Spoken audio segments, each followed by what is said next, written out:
কুমিল্লায় যৌথ বাহিনীর হাতে আটকের পর যুবদল নেতার মৃত্যুতে ঘটনায় দেশ জুড়ে চাঞ্চল্য তৈরি হয়েছে।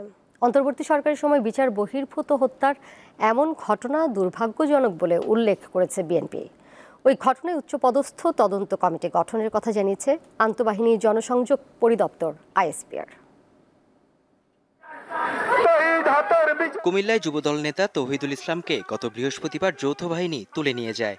পরদিন দুপুরে তার মৃত্যুর খবর পান পরিবারের সদস্যরা। এ ঘটনার প্রতিবাদ ও বিচারের দাবিতে শনিবার কুমিল্লা প্রেস ক্লাবের সামনে মানববন্ধন করেন মৃতের পরিবার ও এলাকাবাসী।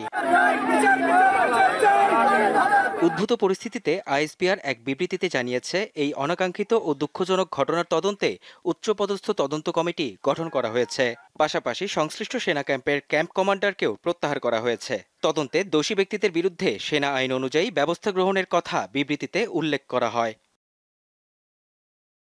এমন মৃত্যুর ঘটনায় দ্রুত তদন্তের নির্দেশ দিয়েছেন অন্তর্বর্তী সরকারের প্রধান উপদেষ্টা ডক্টর মোহাম্মদ ইউনূস। শনিবার প্রধান উপদেষ্টার দপ্তরের এক বিবৃতিতে এই নির্দেশনার কথা জানান উপপ্রেস সচিব আবুল কালাম আজাদ।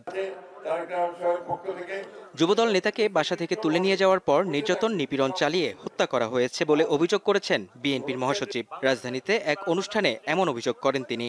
দুর্ভাগ্যের কথা, গতকাল কুমিল্লায় আমাদের যুবদলের এক নেতাকে তুলে নিয়ে যাওয়ার পরে যৌথ বাহিনী সে তারপর সকালে মারা গেছে। আমরা পরিষ্কার করে বলতে চাই, এই ধরনের ঘটনা যেন পুনরাবৃত্তি না হয়।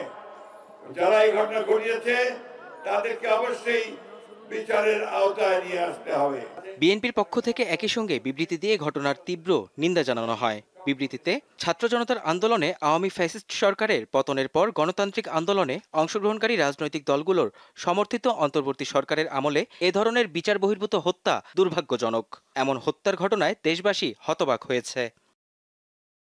মেহেদী হাসান, দীপ্ত সংবাদ, ঢাকা।